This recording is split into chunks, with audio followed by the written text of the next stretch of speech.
welcome to me building another car in automation. Today we are building the 1962 Supercar, another car of the Viper brand. Now, I kind of already started with the chassis and already the size of the engine because I wasn't sure which body to use. There's either the big front-engined body or a big mid-engined body. At first, I thought I was going to use the mid-engined one, but I have decided to use the rear-engined body. The reason? Well, the first Viper had a giant front-engined V16, so I decided to stick with that big front-engined, no handling, all power. And I don't think mid-engine fits that. Now, I decided to use fiberglass for the panels, space frame for the chassis type, although I could look at other stuff, and yes, we are going with space frame. Engined front longitudinal, of course, and double wishbone front and rear. Now, let's look at the engine. I have only done this part. I'm going to look at a V16 again, and it does seem quite possible actually, which is quite nice. So let's do that. Let's just have a square. Let's see if I can increase that too. So that is a 12-liter V16. It's going to be fun. I'm now going to design the engine and then show you what I've done. So here we have our big old V16 12-liter using aluminium block and head, and I've changed it to a direct acting overhead cam to reduce the power a bit because the thing earlier was making 840 and is now only at 763. There you go.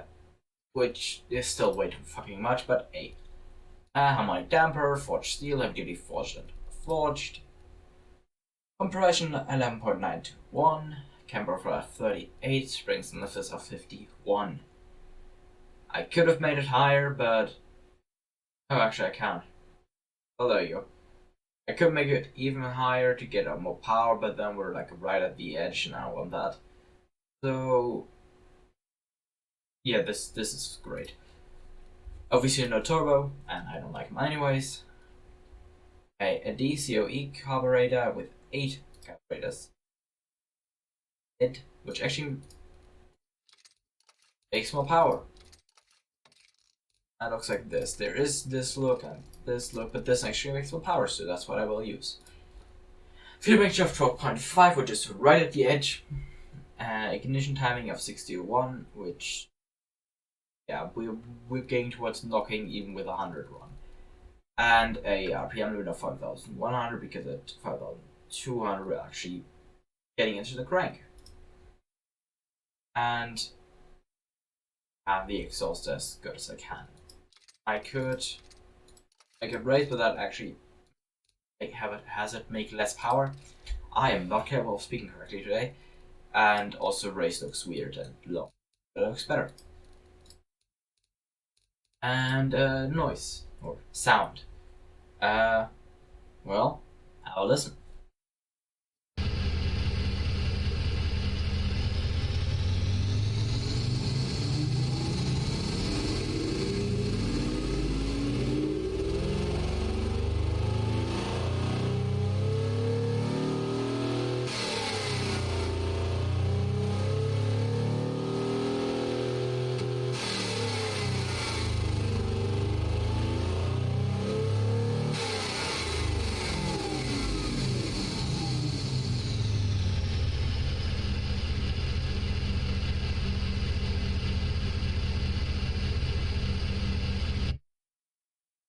I think it sounds quite nice.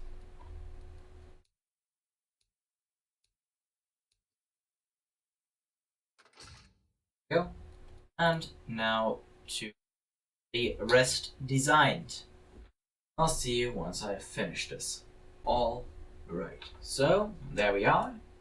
As you might notice, the car is a bit longer now.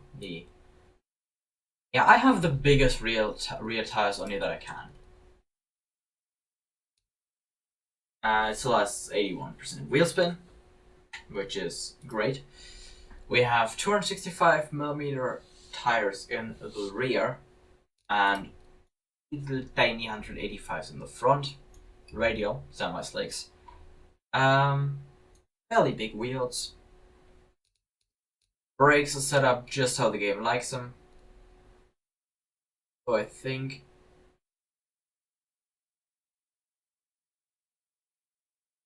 just how the game likes them. Because, oh no, the front has changed a tiny bit. There we go. Here, then let's do that. Aerodynamics, not really there. I'll redo that in a bit. Sport interior. Hydraulic power steering, advanced 60 safety, completely lighter, weight distribution completely to the rear. Progressive springs set up in a quite sporty but also somewhat drivability focused setting, with the ride height as low as possible. Now, looking at the design, yeah, it's still mostly on the front. And something else that I noticed is the fuel consumption, which is 44.7 liters per 100 kilometers. That's a lot. In miles per gallon, according to this online converter that I pulled up, that is 5.26 miles per gallon. So, pretty bad. Now, detailed stats wise, it's also quite complaining. Drivability sucks. Sportiness is great, except for the circle test and comfort is no. Prestige is fairly good, I guess. Safety is debatable. And no practicality, no utility in what is off-road, and a god-awful fuel economy. But it doesn't need that many years to get up to 100 kph. Or rather, up to 30, up to 50, 70, 90, and 110 doesn't need that much because you just press the gas for like 3 seconds. Cruise tests, yeah, you don't want to run this engine anyway. Now, I'm going to design this car, and then, well, you'll have your amazing cinematic again. I shall see you then.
Alright, and here we are with the Viper Infinito.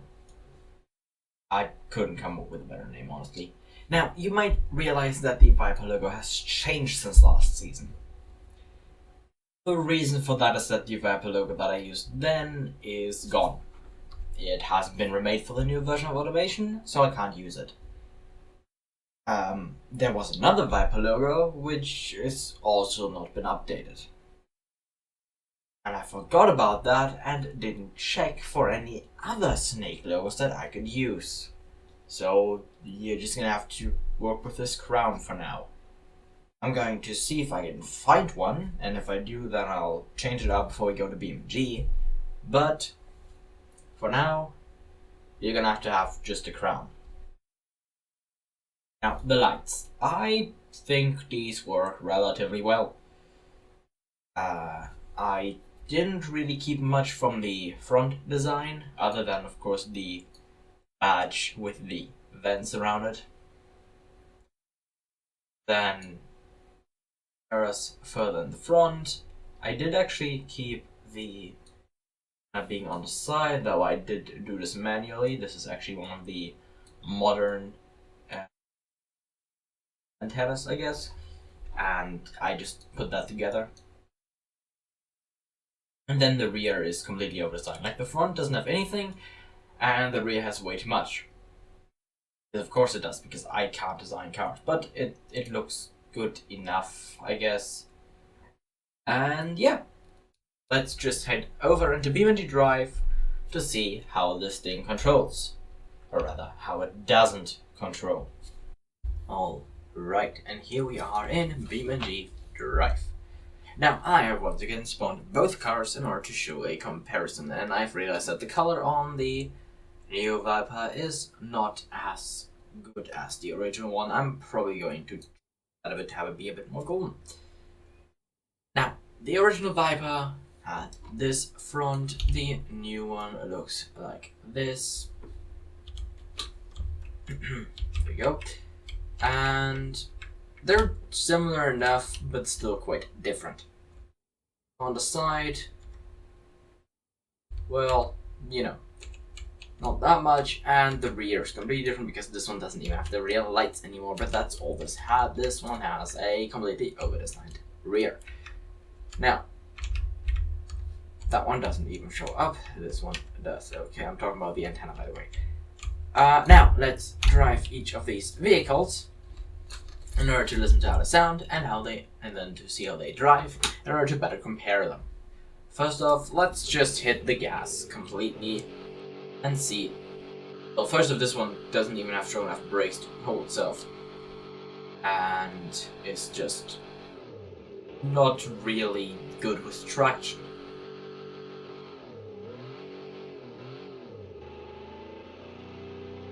These are quite thin tires, and yeah, rear-wheel drive, way much power. I don't even know how much power this one had. I'd have to video. Yeah, this one just doesn't drive nice. Let's put it this way. That's the easy way of putting it. No, the short way of putting it. Here's the new Viper.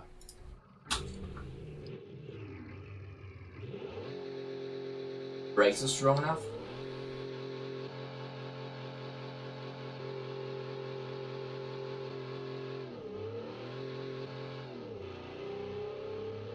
Okay. That's more manageable. Brakes are questionable. Yeah, open diff is gonna mean that you can't slide this around. Which ones? Or you can't slide it like that. Let's put it this way. It's still gonna be able to completely leave your control. It drives better. But, you know, it's not hard to drive better than the original Viper. That thing didn't drive. Well, it did.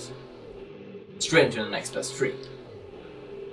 Let's do the standard thing of having this thing, having the car go around the water trial, or, you know, the water pad. And yeah, that's just not gonna work.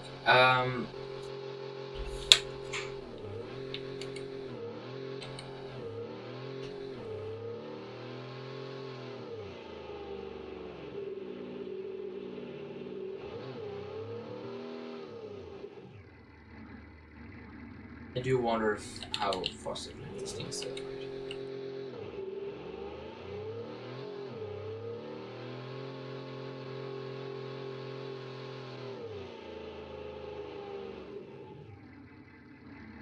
Alright, let's just continue on, head to the gravel circuit and the handling circuit, which this thing is just not made for, before then having one big go around the large circuit and then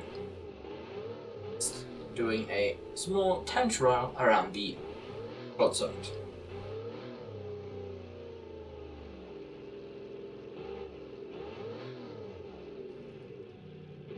That went surprisingly well. This is not going to go very well because the car is not built for this in the slightest. Let's see how this goes.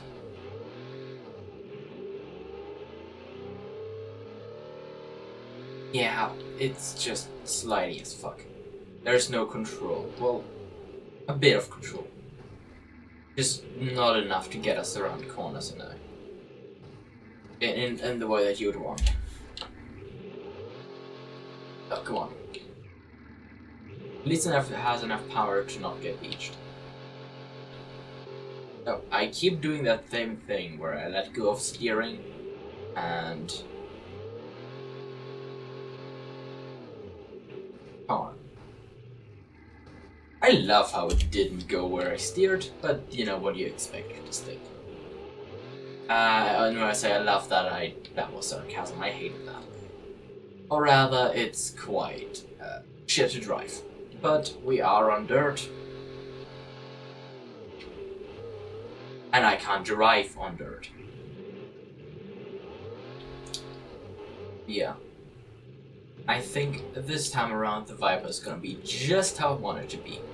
An uncontrollable mess of way too much horsepower. I'm honestly unsure if I should give this thing a turbo in the future. I think I might not, and instead give that to the Atom. Have it have a small, sporty turbo. Well, this thing's gonna keep with giant V16s.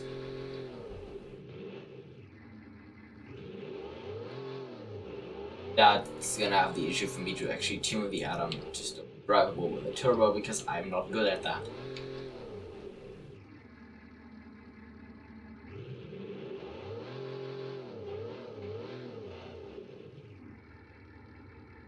Nope. That's not good.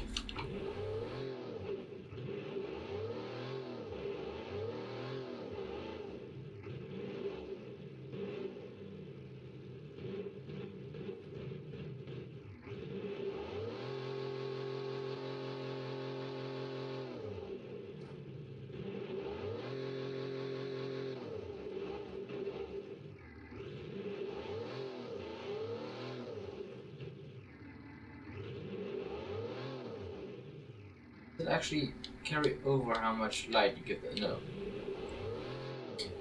It's in the game I made these quite weak headlights, but...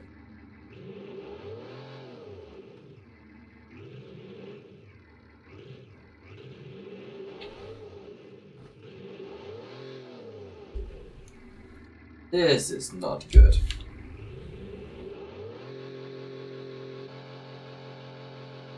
Yeah, just... The best way to describe this handling of this car is no. It doesn't handle. It just... You're just along for the ride. Well, unless you use minimal gas and drive in a very careful manner, but, that's not how you should drive this thing. That's boring.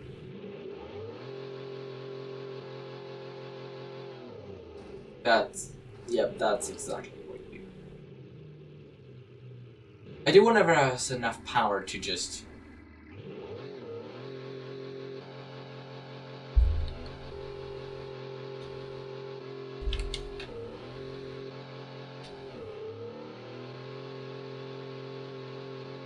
Well, not if we get stuck here.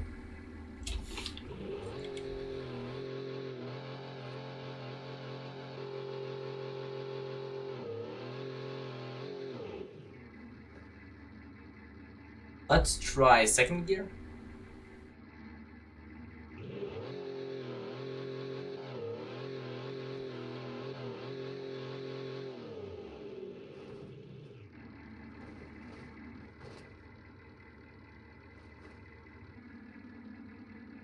I'm gonna call that a win.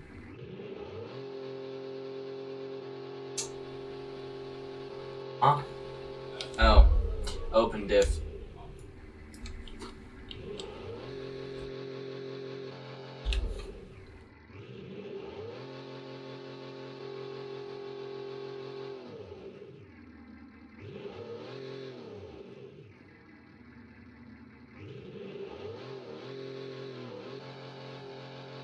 Yep, that's exactly what I meant to do. Okay, just again, not the best car for driving. You're actually gonna drive? God. Arcade gearbox. It takes forever to go between gears. But I also can't be bothered to put it on manual. Nope, that's... Yep, just what I meant. Yep, perfect.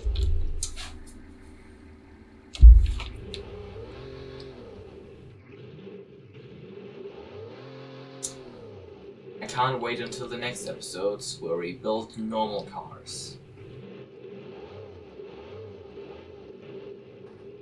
No, well, as normal as a car built by me can be. Oh, and that's a wall.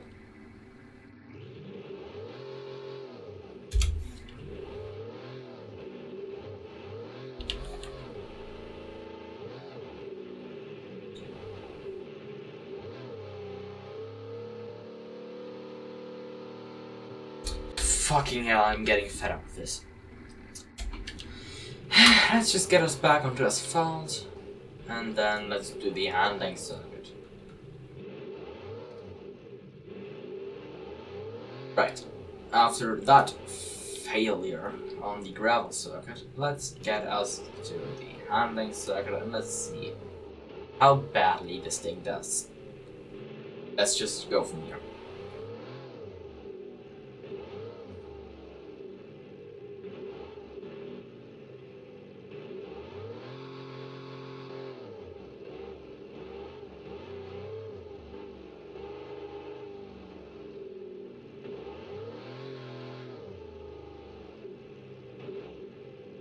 Understeer and oversteer. Rather just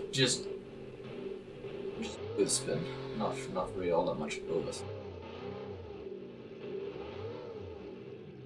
That's just because we got into dirt. He says immediately he keeps driving on dirt.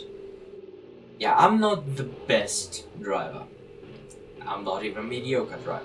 I'm just bad. Still got my driver's license though, so, you know.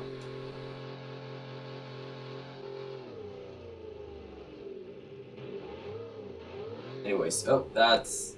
Yep. Perfect. That's what I meant to do. And there we go.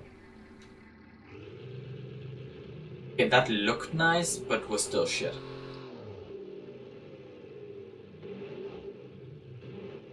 There you fat bird.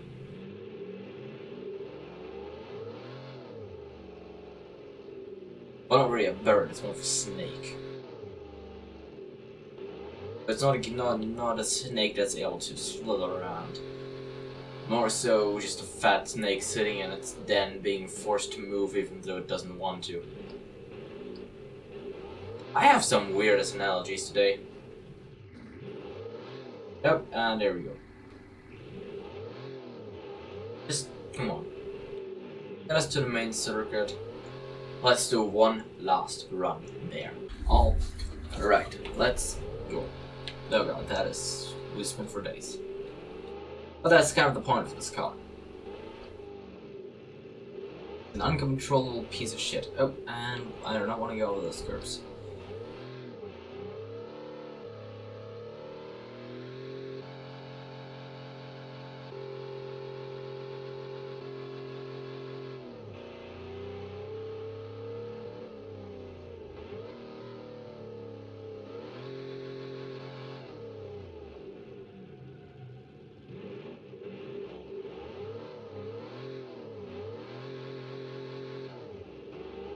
This thing actually drives straight and how you want it to, then yes, it's surprisingly fast. But it's not going to drive straight and how you want it to.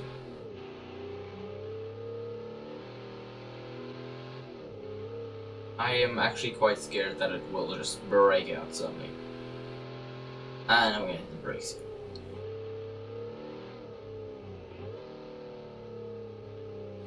Oh, that's... oh, good enough. Brakes again. Operation will brake because the turn tightens here. Still not enough braking. Okay.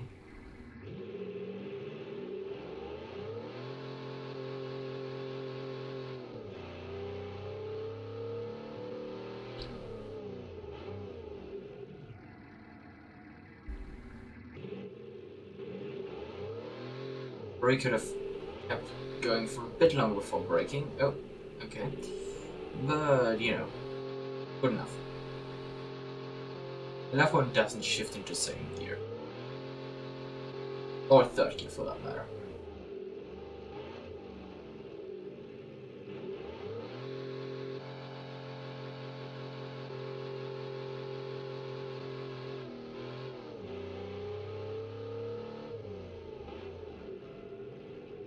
Alright, this thing doesn't have ABS. He says and immediately slams it into a wall. Because it doesn't have ABS, and I forgot about that, and yeah, oops.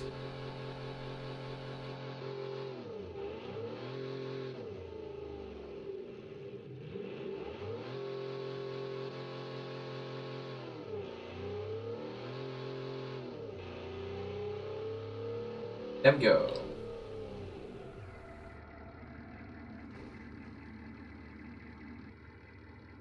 Perfect. Great. Now let's set us up for a run around the short track. Yep, that's where I wanted to steer.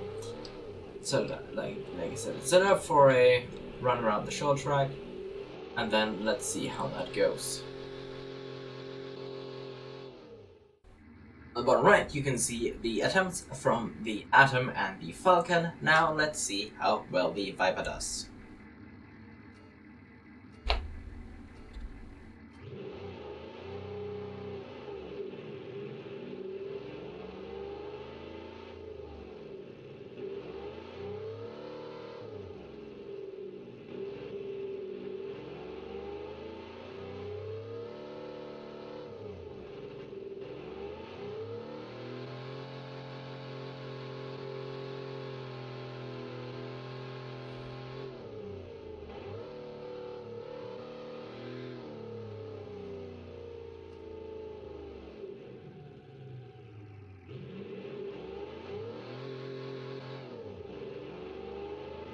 Oh, now let's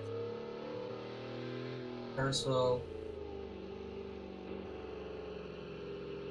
and then we are heading off the racetrack and into the fucking woods. Right, and run the other way. Oh, and we lost it.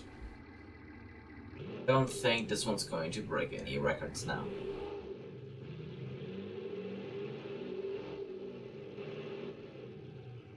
Body on the brakes, and let's just see what happens. This somehow breaks a record, then holy shit we are. Oh boy. Yeah, this thing is way too fast. Now let me just try a few more times, and yeah.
Yep, there we go.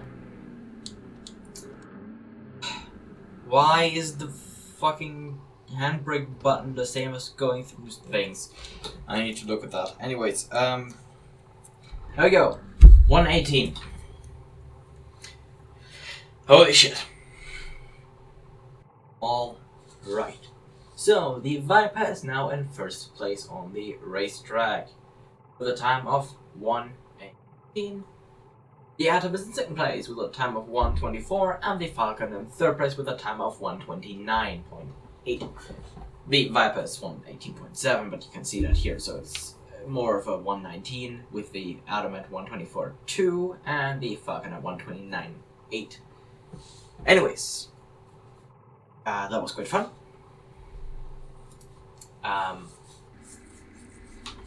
This new Viper is surprisingly nice. Well, it is better to drive than the original, but it still sucks. But I'm still impressed by its time, even if I actually had a few slip-ups, and even if the arcade transmission doesn't shift early enough. If I shifted manually and some more time to actually learn how to keep this thing completely under control, I could probably get a time of like 1:15. Probably. But that's the same for the Atom and Falcon, where I could probably also improve the time by at least 2 seconds each. So, yeah. Still, the Viper is faster, despite numerous issues, like this one. Anyways, I hope you enjoyed this episode, and I will see you again next time. See ya!